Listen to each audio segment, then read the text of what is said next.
আসসালামু আলাইকুম রহমতুল্লাহ। সম্মানিত শ্রোতামণ্ডলী, আশা করছি ভালো আছেন যারা সিলেটি স্টার ইউটিউব চ্যানেলও আছেন। সকলকে স্বাগতম জানাইলাম। আমি ইকরামউদ্দিন। আমার পাশে যে আছেন আমার অত্যন্ত মায়ার এক ভাই জুনায়েদ আন্দ্রি। তাই নাট্যকর্মী এবং একজন সঙ্গীত শিল্পী। আমি যতটুকু জানি তাই আধুনিক গান করুন, আধুনিক যে ছোঁয়া যেটা আছে, যদিও আমাদের সিলেটে হইয়া তখন কিন্তু সিলেটের যে সংস্কৃতি আছে তাই সব কিছু লালন পালন অন্তর তাই ধারণ করুন। সকলের স্বাগতম জানাইলাম লন্ডনের আড্ডা অনুষ্ঠান থেকে দ্বিতীয় পর্ব।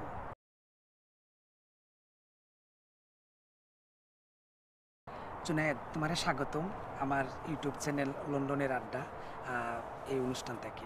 আশা করছি ভালো আছো। তুমি কতদিন হয়েছে ভাই আইছো? কেন ভালো আছি, আমি খুব ভালো আছি। ধন্যবাদ ইকরাম ভাই, আপনার সিলেটি স্টার চ্যানেল আমার ইনভাইট করার লাগে।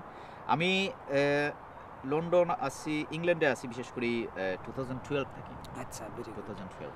আচ্ছা, যেটা আমি যতটুকু জানি তুমি একজন নাট্যকর্মী এবং সংস্কৃতি প্রেমী এবং সঙ্গীত শিল্পী। গানের ব্যাপারটা যদি একটু শেয়ার করো আমার দর্শককে। আসলে গানের ব্যাপারটা আমি গান আমার আসলে ছোটকাল থেকে আমি গাই এবং গানের প্রতি একটা দুর্বলতা সবসময় আছে। এটার কারণটা কি? এটার কারণটা আসলে ওই গেছে নরমালি।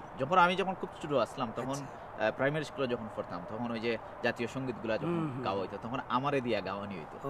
এমনি গানটা যে শিখা যেটা মানে কোন জায়গা থেকে শিখছিলে বা কার পরিবেশ থেকে এরকম প্রাতিষ্ঠানিক? গানের প্রথম হাতে করি যদি আপনি কইন তাইলে আমরা নবীগঞ্জের একজন উস্তাদ আছেন, তাই বেশ পরিচিত সুনামিও। আচ্ছা আচ্ছা। তার কাছে আমি সারগামটা শিখি।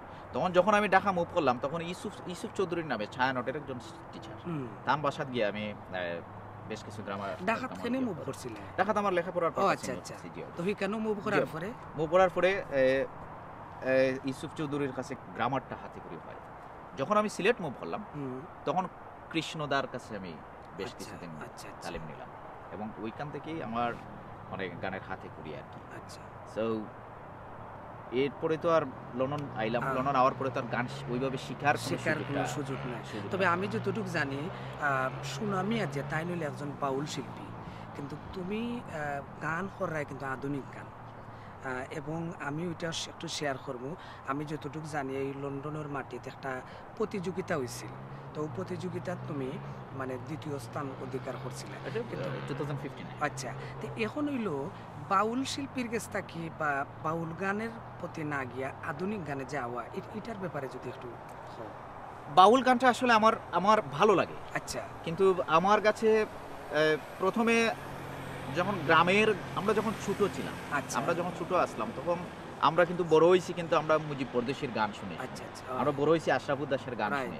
হ্যাঁ, এগুলা গ্রামের মধ্যে বেশি তখন বাজাইতো মানুষ এবং আমির উদ্দিনের গান শুনে তখন ওইদিকে তুমি আকৃষ্ট হয়ে গেছো। ওইদিকে কিছু গান আমার মানে শুনতে গাইতাম। আর পরে যখন গানটা শিখা ধরলাম, আচ্ছা, তখন আমার কাছে মনে হইলো না যে আমার মনে হয় যে বাউলটা জান না আমার মানে তোমার এই বয়েজের সাথে বাউলটা জান না। কারণ বাউল যারা গায় তাদের মানে অন্য একটা ধাঁচ, মানে বয়েসটা অন্যরকম বা অন্য একটা ধাঁচ, একটা গ্রাম্য ভাব থাকা লাগে। হ্যাঁ, ভাব থাকা। তো আমার ওইটা তোমার মাঝে না, যেমন আন্না মানে কণ্ঠের মাঝে আন্না।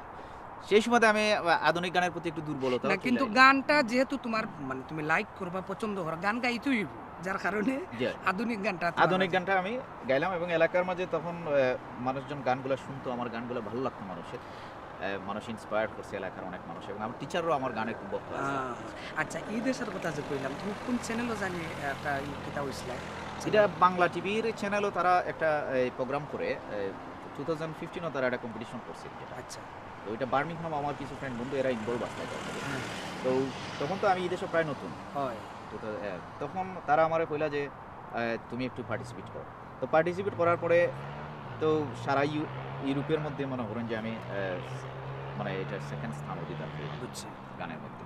হ্যাঁ, তো সেই সুবাদে বাংলা টিভি এটা নামটা আছে যে বৈশাখী স্টার। ওখানেও তুমি দ্বিতীয় স্থান অধিকার হয়েছে। যাই হোক, সম্মানিত শ্রোতামণ্ডলী, আপনারা আসলে বুঝতে পারছেন আমি যার সাথে কথাবার্তা হইলাম, কারণ বৈশাখী স্টার এখানেও এই দেশের মাঝে একটা চ্যানেল, ওই চ্যানেলের মানে তার 2 নম্বর স্থান অধিকার করছিল। আচ্ছা, তোমার শৈশবের যে মানে দেশের যেটা মানে যদি কিছু শখ মানে তোমার শখ কিতা যদি একটু পছন্দ করো ছোটবেলার শখ আছিল কিতা গানের মানে পরে বা গানের আগে এরকম কোনো কিছু? গানের আগে আসলে শখ বলতে অভিনয়ের প্রতি একটা দুর্বলতা আছে। আচ্ছা, অভিনয়ের প্রতি একটা দুর্বলতা আছে। আমি প্রচুর থিয়েটার করছি এবং দেশে তাতে আমি চ্যানেল এসের বেশ কিছু নাটকে আমি অভিনয় করছি, আচ্ছা, যেটা আচ্ছা। ইশিতা টেলিমিডিয়ার মাধ্যমে। মৌলভীবাজার যেটা মৌলভীবাজার অফিস। যেটা খালেদ চৌধুরী এবং কানুদা এরা হুম। অনেক নাটকগুলো আমি অভিনয় করছি। তো এই বিষয়টা বিশেষ করে গানের পরে আচ্ছা, অভিনয়ের প্রতি এই দুর্বলতাটা তখন থেকেই জন্মগ্রহণ করে। ছোটবেলা থেকে ছোটবেলা থেকেই জন্মগ্রহণ। আমরা যতটুকু জানি তুমি দেশে আইও একটা নাটক মানে পরিচালনা করছো এবং অভিনয় করছো, নাটকটার নাম জানি কিতা? মাইজি মঙ্গল। মাইজি মঙ্গল। সম্মানিত শ্রোতামণ্ডলী, আপনারা ওই নাটকটা মাইজি মঙ্গল নাটকটা কিন্তু আগামী ঈদও মানে রমজানের ঈদও সিলেটি স্টার ইউটিউব চ্যানেলও আপনারা পাইবা, অবশ্যই আপনারা ভিউ করবা। এই নাটকটার মাঝে অভিনয় হে করছো? অভিনয় নিয়ে এই নাটকটার আসলে একটা কিছু মানে বেশ কিছু খড়কুটা পুরাইতে হইছে আর কি। কারণ আমি প্রথমে চাইছিলাম যে নাটকটা যেহেতু আমার এই দেশের সর্বপ্রথম আমার ডিরেকশনে এই নাটকটা, তো আমি চাইছিলাম যে আমার প্রোডাকশন থেকে ওইটা রিলিজ করা হইব এবং বানানো হইতেছে আমার ডিরেকশনে। আমি চাইছিলাম যে সম্পূর্ণ ডিরেকশনে থাকলে পেছনে তাই নাটকটা সুন্দরভাবে পরিচালনা করার জন্য। কিন্তু আনফরচুনেটলি নাটকের যে খান চরিত্র, যেটা মিস্টার লয়লুস খান যে চরিত্রটা, এই চরিত্রটা মানে জন্য আমি বেশ কিছু মানুষের ইন্টারভিউ নিলাম। এটা তো সিলেটি ভাষার নাটক। সিলেটি ভাষার নাটক। বেশ কিছু মানুষের ইন্টারভিউ নিলাম, নেওয়ার পরে দেখলাম যে চরিত্রটার মধ্যে আমি যে জিনিসটা দেখতাম চাই, যারা ইন্টারভিউ নিয়েছি এরা এই লেভেলটা টাচ করতে পারে। আচ্ছা আচ্ছা। এবং আমি যে ইন্টারভিউ নিতে গিয়া আমার যে কলাকৌশলী বা অন্যান্য শিল্পী যারা আছে এরা আমি দেখাইয়া দিলাম যে এই নাটকটা এইভাবে, এই ডায়লগটা এইভাবে থ্রো করো, মানে রিহার্সেল করার গিয়েছে। তখন এরা সবাই দেখতে পারলো, দেখার পরে বলে যে জুনায়েদ ভাই দেখুকা এই নাটক এটা, এই চরিত্র এটা আপনি যেভাবে দেখাইয়া দিরা তারা পারতো না এটা করতো। সো আপনি আয়ুকা ওই পার্টও। আচ্ছা। তখন আমি বললাম যে আমি আইলে তো জিনিসটা আরো হার্ড হইবে, কারণ একসাথে ডাইরেকশন, একসাথে অভিনয়, ইটস ভেরি হার্ড। সো না, তারপরে সবাই জোরাজুরি করলো, পরে তো আমার নিজেরই করতে হইলো। এইভাবে আইলাম। আর যারা অন্যান্য যারা অভিনয় করছে, বিশেষ করে তাইন খুব সিনিয়র আর্টিস্ট, আমার কো আর্টিস্ট যে জেরিন স্মিথি, আচ্ছা, লন্ডনের বেশ কিছু পপুলার মানুষ, মানে ভালো অভিনয়, ভালো অভিনেত্রী, এবং তানরে আমি আনলাম। আর বাকি যারা আছেন সবাই বার্মিংহামের, এরা ম্যাক্সিমাম মানুষই থিয়েটারের সাথে জড়িত আছে। এই দেশে আওয়ার পরে আমরা একটা সন্ধানী নাট্য গ্রুপ আছে, থিয়েটার করতাম। তো এই থিয়েটার থেকে কিছু কিছু মানুষ এখানে আইলা, হ্যাঁ। আর সম্পূর্ণ নতুন কিছু মানুষ এখানে। আচ্ছা, তো সামনে দিয়ে আর কোনো কিছু করার আছে না? সামনে দিয়ে আমার যেটা আমার চিন্তাটা আসলে এই বর্তমানে আমি চাইলাম যে এই যে বিলেতের মাটিতে আমরা বাঙালি যে সংস্কৃতি, যেটা আমরা কিন্তু নাটক বানাইলাম, আচ্ছা, আমরা কিন্তু মিউজিক ভিডিও বানাইলাম বাঙালি, কিন্তু এগুলা ওইলগে আপনার একা মানুষে বানাইতেছে। আচ্ছা আচ্ছা, মানে একাই একজনে বানাই, যেমন আপনি নাটক বানান আপনি একা বানাই, কিন্তু সম্মিলিত কোনো প্ল্যাটফর্ম আমরা নাই। যেমন আপনি গান গান, মানে একটা স্থানীয় ঘর বা অফিস কোনো বা কিছু নাই, কোম্পানি, এরকম কমিউনিটির কোনো কিছু নাই। তো এই সুবাদে আমার মাথার মধ্যে আইলো, যেটা আমার চিন্তার মধ্যে যেটা আইলো, যে আমরা যদি একটা বাংলাদেশি আর্টিস্ট কলাকৌশলী যারা আছে তারা লাগি যদি আমি একটা প্ল্যাটফর্ম তৈরি করি, বা আমরা একটা প্ল্যাটফর্ম সম্মিলিতভাবে তৈরি করা যায়, তাহলে কেমন হয়। সেই সুবাদে আমি রিসেন্টলি একটা প্ল্যাটফর্ম বানাইছি, যেটার নাম বলে British Bengali film association. British Bengali, এটা রিসেন্টলি তৈরি হচ্ছে। এই অ্যাসোসিয়েশনের মাধ্যমে আমি চাইলাম যে যত শিল্পী কলাকৌশলী আসেন সবাই রিটার্ন মাঝে একটা মেম্বারশিপ থাকবো, এবং যে যেটা করতে চান এই অ্যাসোসিয়েশনের মাধ্যমে করব। এতে করে কিন্তু আমরা বাংলাদেশের যে ফিল্ম বা কালচার বা সংস্কৃতি, যেটা এটা আমরা আনুষ্ঠানিকভাবে বা কেন্দ্রীয়ভাবে আমরা লালন করতে পারবো, উপস্থাপন করা পারবো। এটা হলো মানে নাটকের ক্ষেত্রে, যেহেতু গান তুমি গাইরা বা গান তুমি গাইছো আগে, এখনো মোটামুটি ভাবে চলে নি গান? একটু গান আমার চলে। তো ভবিষ্যতে এই গান নিয়ে তোমার পরিকল্পনা? গান নিয়ে আমার বেশ কিছু পরিকল্পনা আছে ভবিষ্যতে, যেটা আমি করতাম চাই। আমার নিজের কিছু মৌলিক গান করা আছে, ট্র্যাক করা আছে, এবং আমি চাই যে আমি এই গানগুলো নিয়ে বেশ কিছু পুরানো যে গানগুলো, এগুলার আমি নতুন করে গাওয়ার কিছু ইচ্ছা আছে ভবিষ্যতে। এবং এটা আমি খুব শীঘ্রই করবো। আর মানে গান এখন আমি একটা শেয়ার করতাম চাই, বর্তমানে বাউল গান বা আধুনিক গানই হোক, যে কোনো আধুনিক গানটা মানে শিখতে গেলে কিন্তু চর্চার ব্যাপার থাকে। চর্চার ব্যাপার। এবং বাউল গানটা শিখতে গেলেও কিন্তু জ্ঞানের ব্যাপার থাকে। তো কারণ জ্ঞান ছাড়া কিন্তু কি বাউল গানটা, কারণ এখানের মধ্যে মুর্শিদি কথাবার্তা থাকে, তত্ত্ব কথা, আধ্যাত্মিক বিষয়গুলো থাকে। তো এই ব্যাপারটা নিয়ে এই প্রজন্মের যারা শিল্পী বা তারা কোনো কিছু হওয়ার আছে কিনা আমার চ্যানেলের মাধ্যমে? আমি সিলেটি স্টার চ্যানেলের মাধ্যমে আমি যেটা কইতাম চাই যে যারা গান ভালোবাসেন বা যারা গান বালা ফাইন, গান গাউকা যা ইচ্ছা তাই গাউকা, নো প্রবলেম। কিন্তু আমি যেটা হইমু যে গানগুলা যেন গান হয়, রাইট, গানগুলা যেন চিৎকার না হয় মানে এই বিষয়টা যে এই বিষয়টা লক্ষ্য রাখবা যে গানগুলা যেন গান হয়। একটা সবাই কিন্তু গান গাইতে পারে, কিন্তু শিল্পী যখন গায় তখন তার গাওয়ার মধ্যে বা একটা মেলোডি থাকে, হ্যাঁ তার গাওয়ার মধ্যে যে অভিজ্ঞতা এবং ভালোবাসার মিশ্রণ থাকে, এই বিষয়গুলো যেন গানের মধ্যে থাকে। যদি কেউ গান গাইতেছে তাহলে অন্তর থেকে গাউকা এবং গানটা শিক্ষা গাউকা, যত দূর সম্ভব গানটা শিখুকা। একদম, হ্যাঁ, জানি না যখন একটা জিনিস করবা তখন জিনিসটা শ্রুতি মধুর, এটা দেশেও পাইবো, একটা কিছু সমাজেও পাইবো, সব জায়গায় বিশ্বও পাইবো। আমরা এখনো কিন্তু সত্যজিৎ দেখি, রাইট, আমরা এখনো কিন্তু হুমায়ুন আহমেদের নাটকগুলো দেখি, হ্যাঁ আমরা এখনো মান্না দে শুনি, হ্যাঁ কিন্তু আমাদের আশপাশে কিন্তু প্রচুর শিল্পী গান গায়, প্রচুর হ্যাঁ, কিন্তু কোয়ালিটি যেটা কোয়ালিটি থাকে। তো আমি চাই যে এই বিষয়টা যে মানুষ যারাই গান গায় মানে তাদের যে মানে একটা জানা অভিজ্ঞতা নিয়ে যেন গানটা।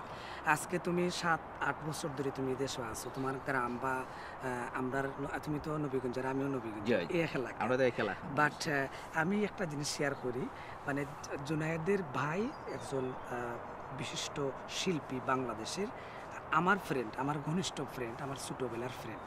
এই হিসাবে জুনায়েদরে আমি যখন এই টাউনে আমি ফাইলাম তখন আমার কাছে মনে হয়েছে যে আমার ভাই পাইছি বা আমার খুব কাছের একটা বন্ধু পাইছি, ওরকমই মানে মনে হয়েছে। কারণ অনেক সহযোগিতা পাইমু, যার কারণে আজকের ভিডিওটাও করলাম। আমিও যেটা কইতাম সেরকম তোমারে যে গ্রাম রে বা দেশ রে, এলাকার বন্ধু বান্ধব যারা আছেন তারা কিরকম মিস করো তুমি এত বছর? আমি খুব প্রচন্ড মিস করি আমার গ্রাম রে। আমি মনে করি যে প্রত্যেকটা মানুষই এটা চায়, কিন্তু এটা সম্ভব হয়। গ্রামের নামটা যদি, গ্রামের নামটা দেউতল আউশকান্দি, হ্যাঁ ইউনিয়ন, আউশকান্দি ইউনিয়ন। আমার গ্রামটারে আমি প্রচন্ড মিস করি। এই গ্রামের ঘাসের মধ্যে আমার স্পর্শ, এই গ্রামের মাটির মধ্যে আমার শৈশব। একদম। তো আমার আসলে প্রত্যেকটা মানুষই চায় তার শৈশবে ফিরে যাইতে। তা আমার কাছে এই মিলেতে যখন আমি খুব একা হই, যখন খুব একা নিজের যখন কোনো সময় থাকে, তখন আমার গ্রাম এবং আমার শৈশব এগুলোর আমি খুব মিস করি। বন্ধু বান্ধব তো অবশ্যই, তো কিছু করার নাই, জীবনের তাগিদেই কেন আসি।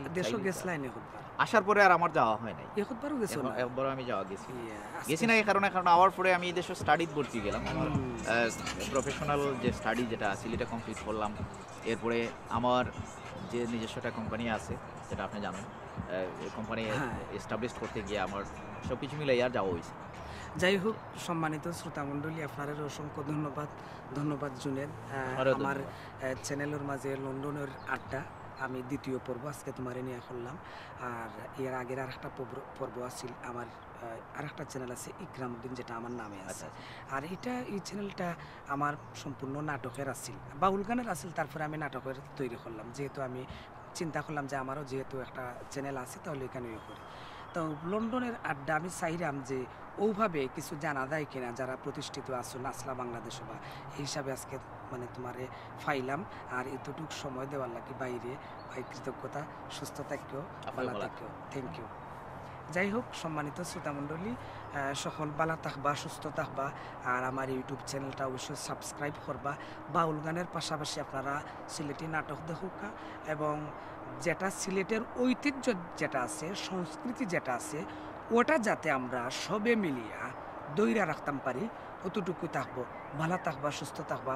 আসসালামু আলাইকুম রহমতুল্লাহ।